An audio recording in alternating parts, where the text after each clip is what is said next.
엄마, 엄마, 엄마가 왜 우리 보고 도망가? 우리가 잘못한 거야? 아빠, 엄마가 우리 싫어해? 아빠, 엄마가 우리 싫어해. 아이들의 물음에 준혁은 아무 대답을 할 수 없었습니다. 경상북도 안동시 눈이 펑펑 내리던 안동대학교 정문 앞이었습니다. 7살 쌍둥이 자매 민서와 민주가 한 여자를 보며 엄마라고 불렀습니다. 그러나 그 여자는 잠시 멈칫하더니 고개를 돌려 남자친구 팔을 끌며 도망가듯 뛰어갔지요. 그 여자는 23살, 이름은 설이었습니다. 저 사람 누구야? 미친 사람인가 봐. 설이의 남자친구가 물었고 설이는 고개를 저었습니다. 몰라요, 저 사람들. 준혁은 그 모습을 보며 바닥에 주저앉았습니다. 25살이 된 준혁은 쌍둥이의 아빠였지요. 아빠 괜찮아. 저런 엄마 없어도 돼요. 쌍둥이는 아빠의 등을 쓰다듬으며 말했습니다. 민서가 말했고 민주가 고개를 끄덕이며 아빠를 위로했습니다. 응, 맞아, 아빠 있으면 돼요. 준혁은 쌍둥이를 부둥켜 안고 한참을 울었습니다. 이 남자에게는 어떤 비밀이 숨겨져 있는 것일까요? 쌍둥이가 엄마를 엄마라고 불러도 대답하지 못했던 설이. 이들에게는 어떤 비밀스러운 과거가 숨겨져 있을까요? 이 이야기를 끝까지 들어보시면 그동안 못 느꼈던 진한 감동이 전해질 것입니다. 깊은 밤. 어느 한 여자가 이름 한 글자도 남기지 않은 채 아기가 담긴 바구니를 보육원 문 앞에 놓고는 사라졌습니다. 2015년 겨울 서울 노원구. 아기 때 보육원 앞에 버려졌던 준혁. 이제 19살이 된 준혁은 보육원을 나온 지 1년이 지났습니다. 전단지 배포 아르바이트로 하루에 5만 원을 벌었고 보육원 선배였던 21살 순이 누나가 빌린 지하 단칸방에 얹혀 살았지요. 월세는 35만 원이었고 둘은 생활비를 반반 부담하며 추운 겨울을 넘기고 있었습니다. 어느 날 밤 11시 소년 준혁이 편의점 앞에서 전단지를 돌리고 있을 때였습니다. 그런데 술에 취한 남자 2명이 한 여자아이를 둘러싸고 괴롭히고 있는 장면이 준혁의 눈에 들어왔지요. 아저씨, 싫어요. 놔주세요. 너 잘 데도 없다며. 아저씨 따라가면 밥도 주고 재워도 줄게. 여자아이가 소리쳤고 준혁은 한숨을 크게 한번 내쉬고는 달려가 발차기를 날렸습니다. 으악. 그리고 들고 있던 전단지 뭉치를 다른 남자 얼굴에 던졌습니다. 어서 일어나, 도망가자.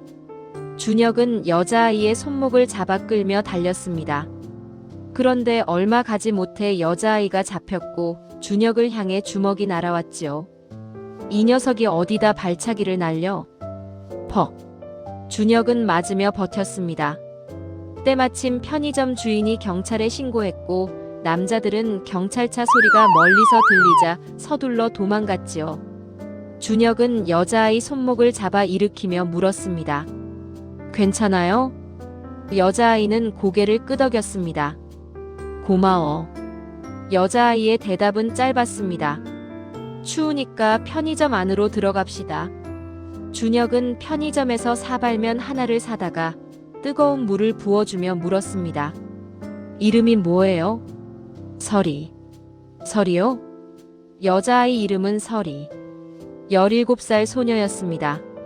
내가 아는 설이는 각설이밖에 없는데, 하하. 준혁이 무표정한 설이를 웃겨보려 했으나 설이는 웃지 않았습니다. 벌쭘해진 준혁은 창밖을 내다봤지요. 때마침 편의점 밖에는 눈발이 내리기 시작했습니다. 그래, 한자로 눈설, 설이지? 설이. 맞네, 설이. 준혁이 내리는 눈발을 보며 설이라는 이름을 되뇌자 설이는 냅킨을 뽑아 준혁의 입술에 흐르는 피를 닦아주었습니다. 아까 고마웠어.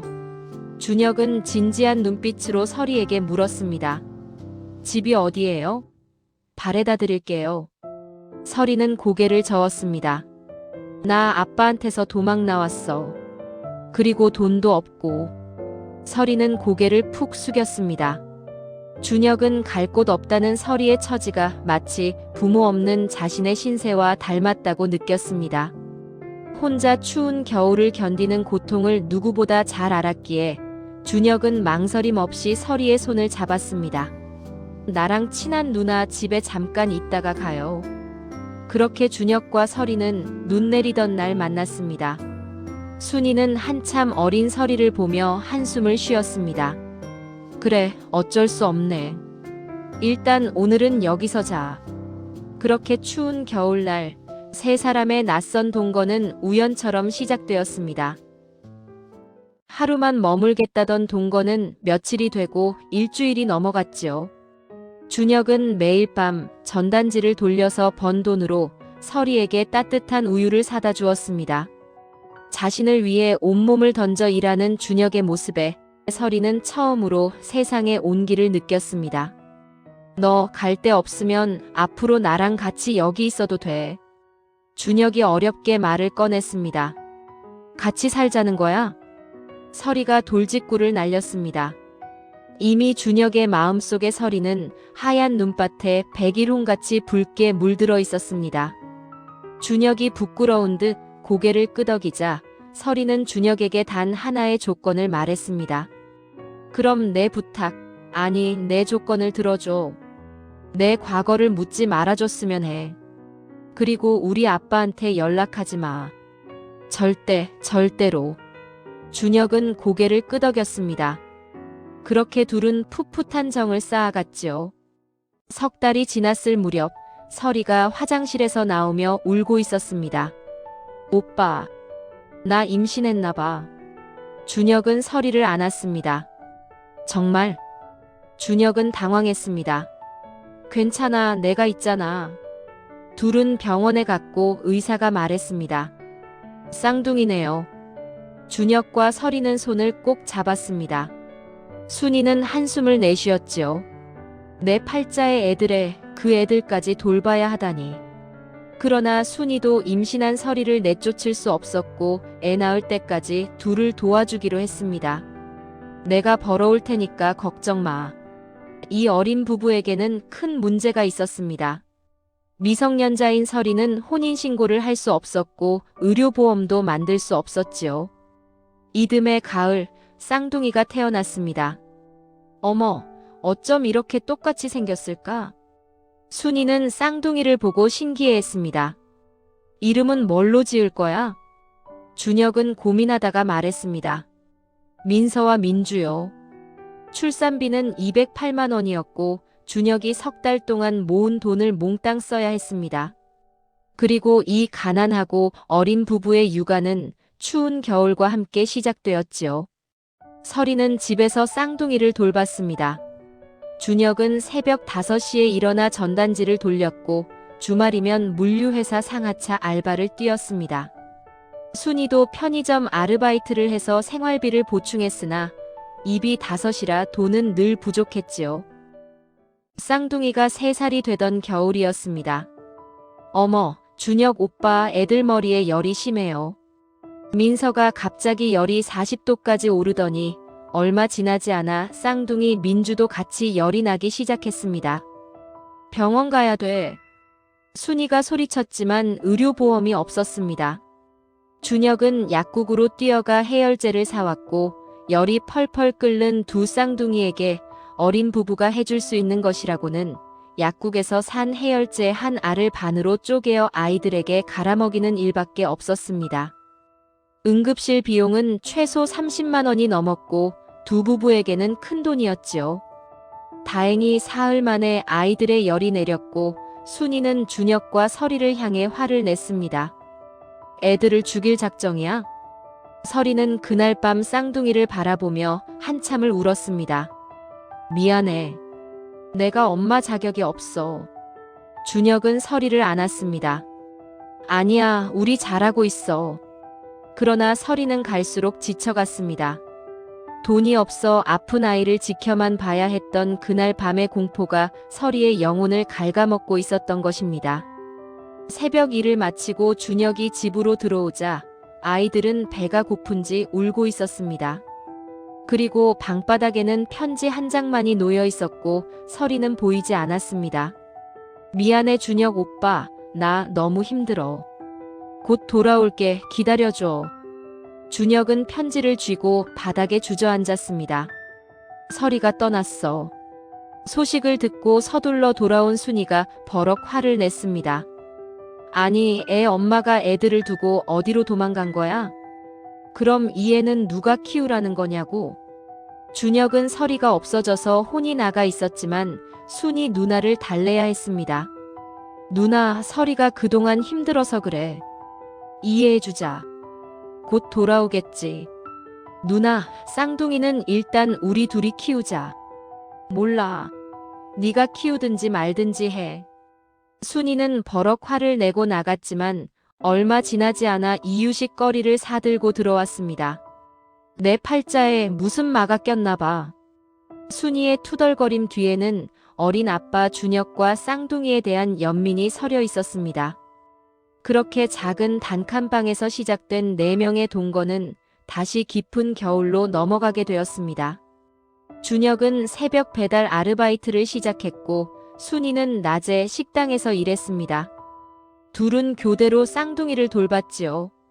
계절이 바뀐 봄날, 아이들의 기침이 끊이질 않았습니다. 준혁아, 애들을 저렇게 키울 수는 없어. 저번처럼 해열제 갈아먹이는 걸로 때울 거야? 그러다가 큰일 난다고. 순이는 다그쳤습니다. 누나, 그럼 어떻게 해? 서리가 돌아오지 않아서 혼인신고도 못하는데. 순이는 유전자 검사에서 친부 여부를 확인한 후 재판을 통해 쌍둥이를 호적에 올리는 방법을 제안했습니다. 알았어, 누나. 그런데 준혁은 서리의 편지를 믿고 계속 기다렸고 준혁과 순이는 지쳐가고 있었지요. 이후로도 순이는 몇 번을 재촉했습니다. 그러나 준혁의 대답은 늘 같았습니다. 누나, 그게 정답이 아니야. 애들한테는 엄마가 필요하고 그래야 모든 게 정상화될 수 있어. 서리가 떠난 지도 어느새 3년째였습니다. 쌍둥이가 6살이 되었을 무렵 주말 저녁이었습니다. 와, 냄새 좋다. 어느 족발집 앞을 지나가는데 쌍둥이가 말했습니다. 아빠, 족발 먹고 싶다. 그날은 쌍둥이의 생일이었습니다. 준혁은 난감했지요. 어쩌지, 월세에 관리비 내고 났더니 돈이 없는데. 에라, 모르겠다. 준혁은 쌍둥이의 손을 붙잡고 족발집으로 들어갔습니다. 여기 족발 작은 거 하나 주세요. 25,000원이었습니다. 쌍둥이는 뼈를 쪽쪽 빨아먹었지요. 72살 가게 주인 할머니가 그 모습을 보고는 고기를 더 가져다 주었습니다. 어머, 어쩜 이렇게 똑같이 귀엽게 생겼니? 할머니, 감사합니다. 준혁이 고개를 숙였습니다. 계산을 하려 하자 지갑에는 달랑 5,000원밖에 없었습니다. 할머니, 죄송합니다. 제가 지금은 못 드리는데 제가 내일 여기 와서 배달 아르바이트 해서라도 꼭 갚겠습니다. 오늘 쌍둥이 생일이라서 꼭 먹여야 했습니다. 부디 용서해 주세요. 할머니는 준혁을 한참 뚫어지게 쳐다봤습니다. 그래요. 우리 손주가 컸으면 저 나이인데. 할머니는 고개를 끄덕였습니다. 그럼 혹시 일자리 없으면 우리 가게 배달을 돕도록 해요. 정말요? 감사합니다, 할머니. 혹시 집은 어디예요? 집은 없고 아는 누님 집에 얹혀 살고 있습니다. 아니, 애들 아빠가 집도 없이. 준혁의 솔직한 대답에 할머니는 돌아가신 남편이 쓰던 방이 2층에 있다며 거기서 지내도 된다고 허락해 주었습니다. 감사합니다. 정말 감사합니다. 준혁은 허리가 부러지게 고맙다는 인사를 했습니다. 그렇게 준혁은 다음 날부터 족발집에서 포장 배달을 하게 되었지요. 그리고 쌍둥이는 틈틈이 가게에 내려와 할머니의 말벗이 되어 주었고 고사리 손으로 청소를 도왔습니다. 일을 마치고 할머니가 내어주신 방에 준혁과 쌍둥이가 들어섰습니다.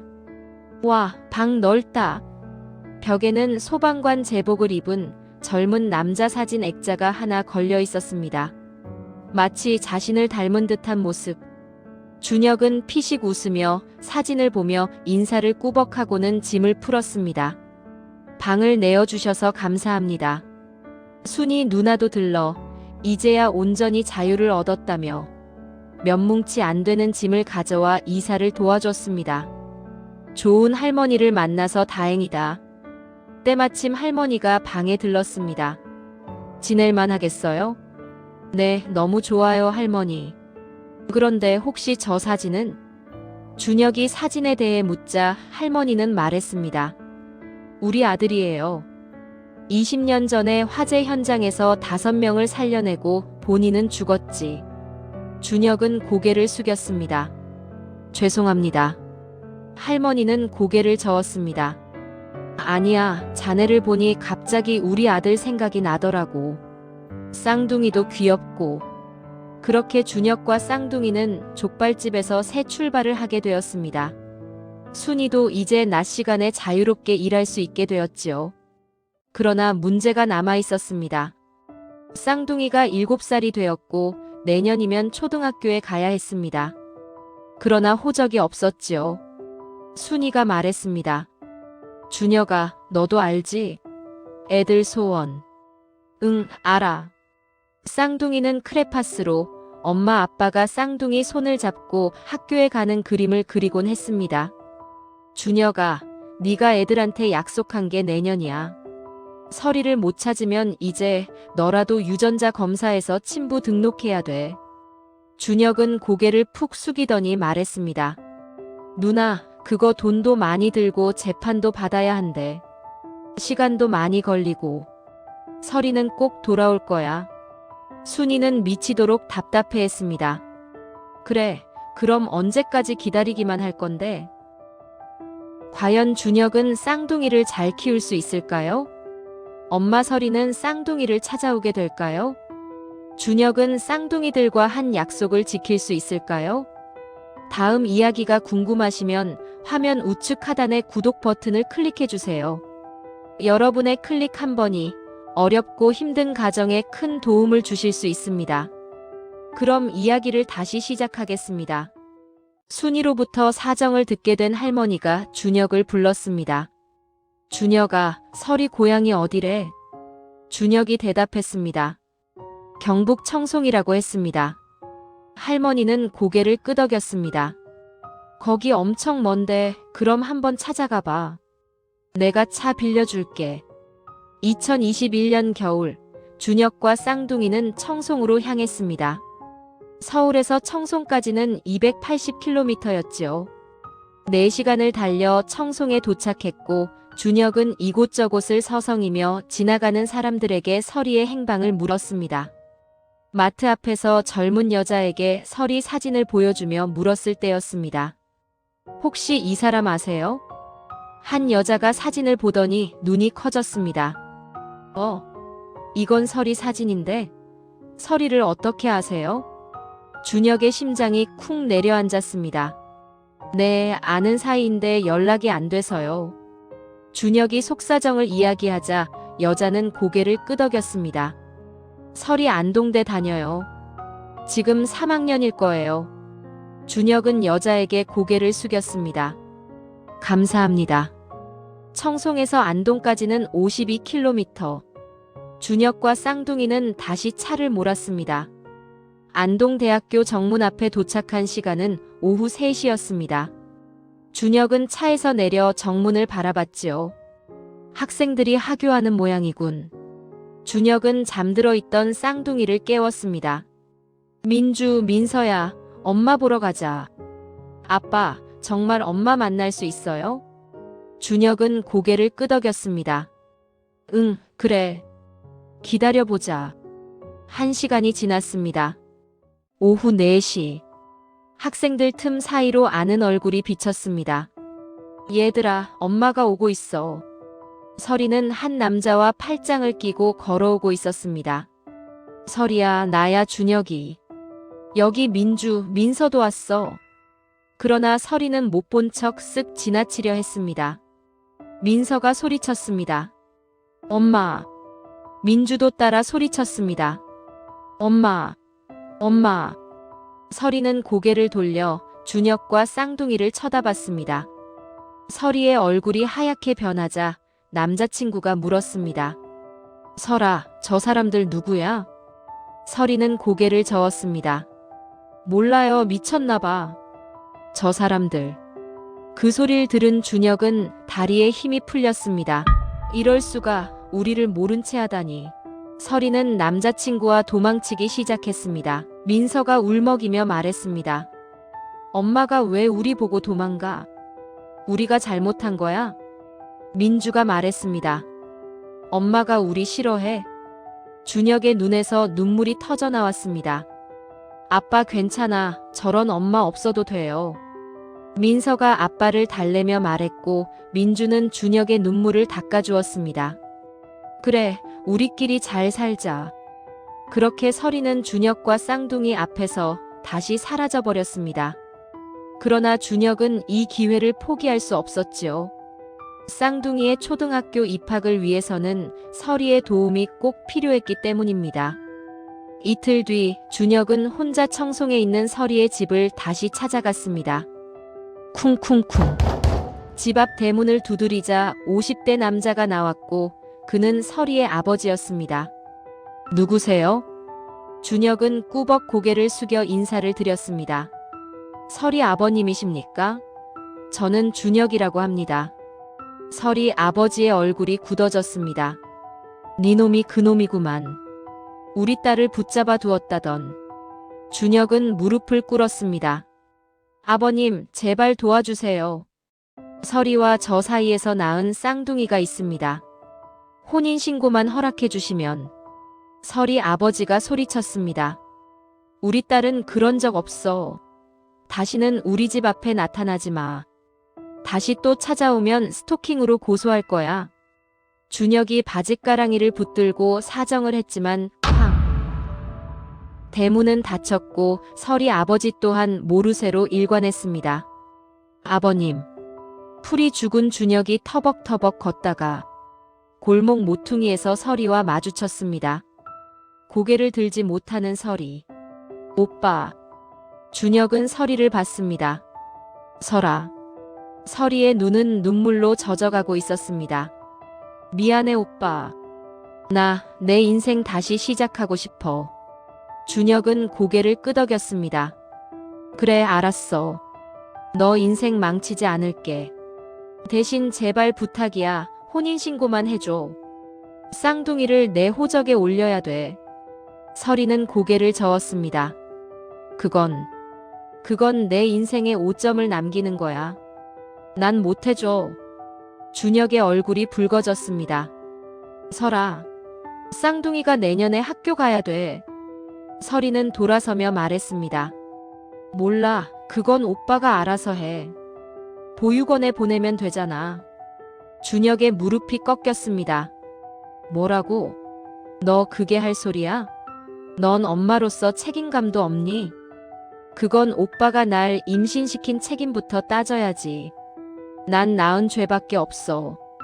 오빠, 부탁이야. 앞으로 내 인생에 나타나지 말아줘. 나도 살고 싶어. 준혁은 서리의 매정한 답변을 안고 서울로 돌아왔습니다. 족발집에서 순이와 할머니가 기다리고 있었습니다. 어떻게 됐어? 순이가 물었고 준혁은 고개를 저었습니다. 잘 안 됐어요. 서리가 혼인신고 못 해준대요. 순이는 주먹으로 테이블을 쳤습니다. 뭐? 이 뻐꾸기 같은 년. 지 새끼를 낳아놓고 모르겠다고? 할머니도 한숨을 쉬었습니다. 어쩌면 좋니? 할머니, 설이 2년 가만둘 수 없어요. 제가 쫓아가서 머리끄덩이를 다 뜯어놓을래요. 준혁은 편지 봉투 하나를 꺼내 순이에게 건넸습니다. 누나, 이거나 설이한테 전해줘. 순이가 물었습니다. 뭔데? 준혁이 대답했습니다.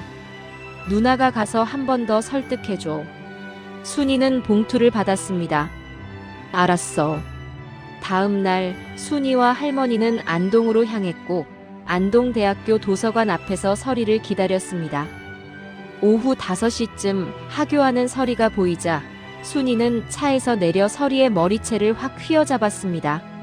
이 뻐꾸기 같은 년아! 네 새끼 여태껏 누가 키웠는 줄 알아? 야, 이 뻐꾸기 같은 년아. 네 새끼를 여태껏 누가 키웠는 줄 알아? 서리가 비명을 질렀습니다. 아! 순이는 서리를 끌고 갔습니다. 할머니가 달려와 순이를 말렸습니다. 순이야, 그만해. 순이는 서리를 놓았고 서리는 바닥에 주저앉았습니다. 씩씩대는 순이 대신 할머니가 서리 앞에 앉았습니다. 서리 씨, 나도 애를 키웠던 사람이에요. 그런데 이 나이 되도록 죽은 아들을 못 잊고 있어요. 서리는 고개를 숙였습니다. 죄송해요, 할머니. 할머니가 물었습니다. 혼인신고만 해주면 안 돼요? 쌍둥이가 학교는 가야 되잖아요.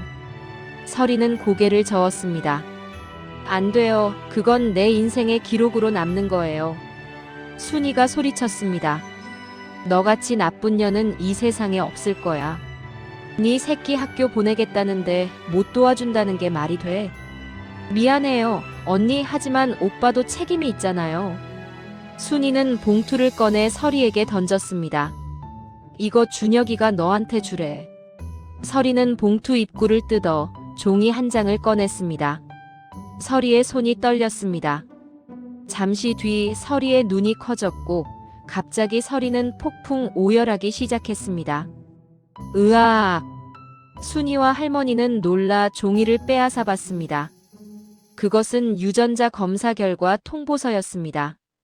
검사 날짜는 지금으로부터 3년 전. 보고서에는 이렇게 적혀 있었습니다. 검사 결과 준혁과 민서, 준혁과 민주는 친자 관계가 아님.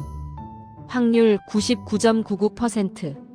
그리고 같이 붙어있는 포스트잇에는 준혁이가 쓴 글이 적혀 있었습니다. 서리야, 난 민서, 민주를 내 자식이 아니라고 생각한 적이 한 번도 없었어. 난 이 쌍둥이의 아빠고 난 아이들을 사랑해. 내가 아빠로 키울 수 있게 도와줘. 제발 부탁이야. 할머니와 순이는 무릎이 꺾이며 바닥에 주저앉았습니다. 이게 무슨 말이야? 그럼 준혁이가 자기가 친부가 아닌 걸 알면서도 애들을 여태 키웠단 말이야? 서리의 아이섀도가 검은 눈물로 범벅이 되어 흘러내렸습니다. 너 이게 어떻게 된 거야? 사실 제가 준혁 오빠 만나기 전에 다른 남자를 잠깐 만났어요. 순이는 어지러운 듯 한 손을 이마에 댔습니다. 그래서 준혁이가 서리가 돌아오는 게 답이라고 했구나. 순이는 넋을 잃고 중얼거렸습니다. 준혁이, 이 착한 것이. 그렇게 세 여자는 준혁의 편지 한 장에 무너졌습니다. 며칠이 지난 늦은 저녁, 가게 문이 열렸습니다. 장사 끝났는데요. 할머니 눈에 고개를 숙인 채 조심스럽게 들어오는 서리가 보였습니다. 손에는 종이 한 장이 들려 있었고 준혁과 눈이 마주치자 말을 건넸습니다. 오빠, 미안해요. 할머니, 죄송합니다. 할머니가 물었습니다. 생각해본다더니 마음 바꿨어요? 서리는 아래 입술을 한번 꾹 깨물더니 말했습니다. 네, 드릴 말씀이 있어요. 서리는 의자에 앉아 이야기를 시작했습니다. 제 친엄마는 저를 낳기 전에 재혼하셨어요. 할머니와 준혁의 눈이 커졌습니다. 친엄마한테는 전 남편과 사이에서 낳은 아들이 하나 있었나 봐요. 순이가 물었습니다. 그래서요? 서리가 눈물을 흘렸습니다. 아버지가 조건을 걸었는데 그 애를 버리고 오라고 하셨대요. 할머니의 심장이 쿵 내려앉았습니다. 뭐요? 그래서 서리가 대답했습니다. 엄마는 그 아이를 보육원에 맡겼대요. 그리고 가끔 찾아가서 얼굴만 보고 왔다고 해요. 뭐? 보육원에? 그런데 제가 태어나자 엄마는 발걸음이 뜸해졌고 그 아이는 잊혀졌어요. 할머니는 눈물을 닦았습니다. 그러던 어느 날 아버지가 술에 취해서 엄마한테 독한 년이라고 손찌검을 했어요. 자식 버리고 재혼한 여자라고요. 서리는 목이 메었습니다. 엄마는 그 길로 집을 나가서 방황하다가 교통사고로 돌아가셨어요.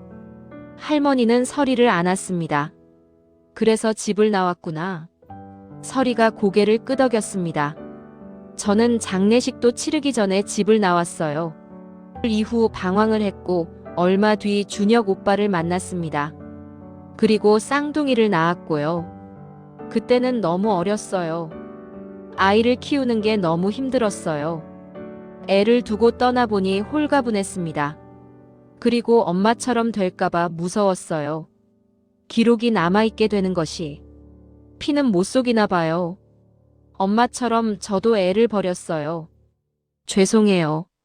할머니는 서리의 말을 다 듣고는 고개를 갸웃하더니 물었습니다. 혹시 엄마 이름이 뭐였어요? 저희 엄마요? 김선아입니다. 뭐? 김선아? 혹시 엄마가 74년생 범띠인가? 네, 맞아요. 그걸 어떻게 아세요? 그러면 김선아는? 할머니는 말을 다 끝마치기도 전에 헉소리를 내더니 뒷목을 붙잡고 쓰러졌습니다. 119 불러, 어서. 할머니 정신 차리세요, 할머니. 족발집 골목에 응급차 사이렌 소리가 가득 찼고 할머니는 병원으로 이송되었습니다. 쇼크를 크게 받으신 듯해요. 그래도 다행입니다. 안정을 취하시면 괜찮아지실 겁니다. 의사 선생님은 준혁과 서리를 안심시켰습니다. 할머니, 죄송해요. 제가 괜한 말을 해서. 할머니가 실눈을 떠 서리를 보더니 손을 꼭 잡았습니다. 선아는 죽은 내 아들의 며느리였어. 뭐라고요? 아들이 죽자 시어머니 시아버지 모시고는 못 산다며 갓난애를 데리고 떠났지. 서리, 내가 선아의 딸이었구나. 준혁과 서리는 놀라 아무 말도 할 수 없었습니다. 그렇게 죽었구나, 며느리가. 며느리는 벌을 받은 거야. 자식을 버린 벌. 얼마 뒤 준혁은 혼인신고를 위해 구청을 찾았습니다. 준혁의 어머니는 미상이었고 서리의 어머니는 김선아로 적었습니다. 드디어 쌍둥이는 준혁의 호적에 올라갔고 민서와 민주는 이제 정식으로 준혁의 딸이 되었습니다. 이듬해 봄 쌍둥이는 초등학교에 입학했습니다. 입학식 날 서리는 그 자리에 없었지만 준혁과 할머니가 함께 했습니다. 우리 쌍둥이 드디어 소원 이뤘네. 오늘 할머니가 짜장면 사줄까? 네, 할머니 좋아요. 그날 밤 할머니는 문득 생각했습니다. 혹시 준혁이가? 아니야, 그럴 리가 없어. 할머니는 다음 날 준혁의 방에서 머리카락 한 올을 주워 비닐봉지에 넣었습니다. 일주일 뒤 우체부 아저씨가 밝은 목소리로 봉투를 건네줬습니다. 할머니, 여기요. 할머니는 두근거리는 마음을 진정시키며 봉투를 열어 종이 한 장을 꺼냈습니다. 그것은 유전자 검사 결과 통보서였습니다. 검사 결과 할머니와 준혁은 친조손 관계가 맞습니다. 확률 99.99%. 할머니는 보고서를 가슴에 안고 바닥에 주저앉았습니다. 으악! 오열이 터져 나왔습니다. 무슨 일이에요, 할머니? 직원들이 할머니를 쳐다봤습니다. 할머니는 죽은 아들의 흔적을 찾기 위해 30년을 살았고 그 손주가 눈앞에 있었던 것이었습니다. 민서야, 민주야. 할머니는 계단을 뛰어올라 2층으로 갔습니다. 그리고는 쌍둥이를 와락 껴안았습니다. 이 이쁜 것들 같으니라고. 할머니, 왜 울어요? 민서, 민주는 고개를 갸웃했습니다. 마침 배달을 마치고 올라온 준혁이 놀라 물었습니다. 할머니, 무슨 일이세요? 할머니는 검사 보고서를 내밀었습니다. 준혁은 보고서를 받아 읽었습니다. 준혁의 눈이 커졌습니다. 할머니, 이게... 할머니가 눈물을 흘리며 말했습니다. 준혁아, 내가 내 친손주였어. 그리고 내 어미가 설이 엄마인 김선아였단다. 너를 보육원에 버리고 떠난 내 어미가 재혼해서 낳은 게 설이야. 준혁은 평생 몰랐던 엄마의 이름을 자신과 설이를 갈라놓는 비극의 이름으로 처음 대면했습니다. 할머니, 저는 평생 엄마 이름을 불러보는 게 소원이었는데 왜 하필 우리를 찢어놓는 이름이 엄마 이름인 거예요? 준혁은 자신의 모친이 김선아라는 사실에 한참을 통곡했습니다. 할머니, 그럼 설이가. 그래, 설이랑 너는 이부 남매야. 준혁은 할머니 손자라는 사실에 놀랐고 설이가 이부 남매라는 사실에 한 번 더 놀랐습니다. 할머니는 준혁을 안았습니다. 미안해, 할미가 널 가까이 두고 못 알아봐서. 아니에요, 할머니. 준혁은 할머니의 얼굴을 한 번 더 보더니 와락 껴안았습니다. 민서와 민주가 물었습니다. 아빠, 무슨 일이야? 할머니는 쌍둥이도 안았습니다. 너희 아빠가 할머니 진짜 손주래. 민서가 말했습니다. 그럼 우리도 할머니 진짜 가족이에요? 할머니는 고개를 끄덕였습니다. 민주가 소리쳤습니다. 와, 우리 진짜 가족이다. 순이도 족발집으로 들어와 그 광경을 봤습니다. 무슨 일이야? 할머니가 검사 보고서를 보여줬습니다. 순이는 보고서를 읽고 눈물을 흘렸습니다. 이런 일이. 준혁아, 축하해. 순이는 입을 다물지 못했습니다.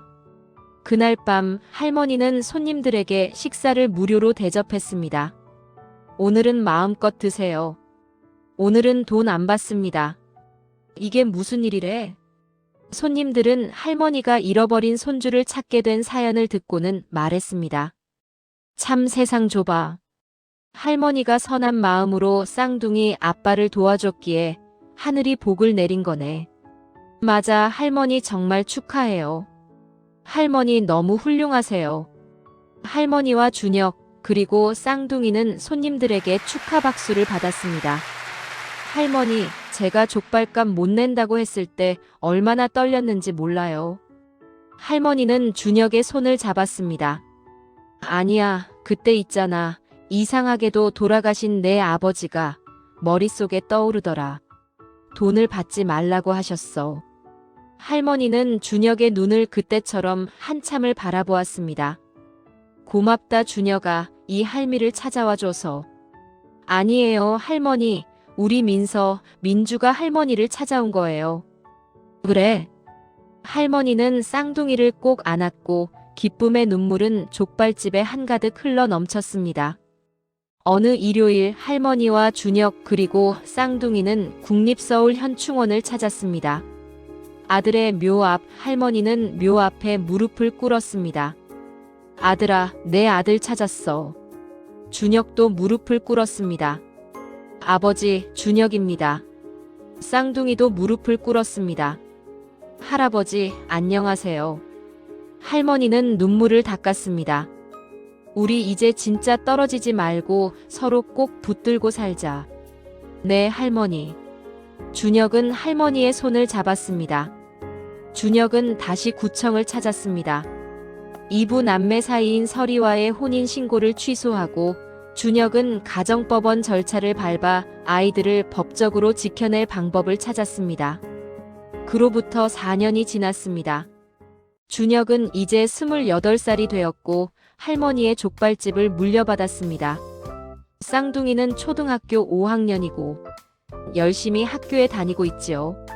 할머니는 이제 76살이 되었고 지금도 정정하게 지내고 계십니다.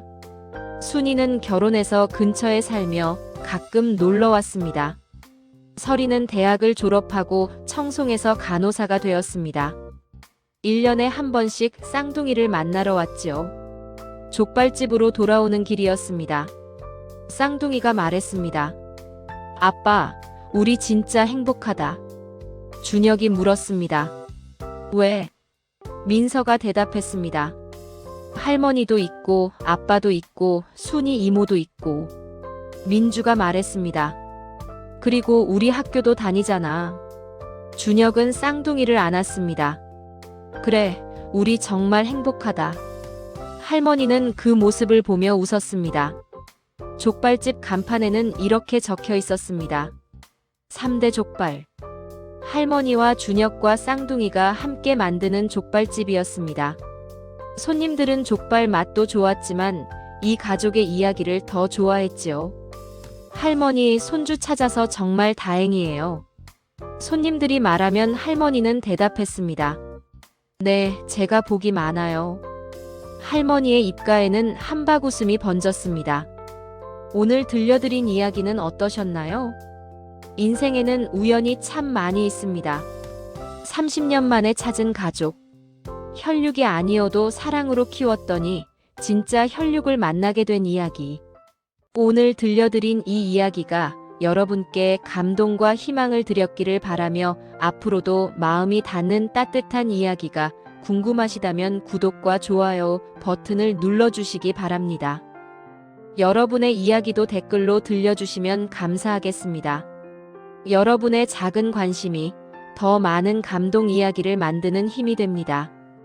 다음에도 더 유익하고 재미있는 다음 사연으로 찾아뵙겠습니다. 감사합니다.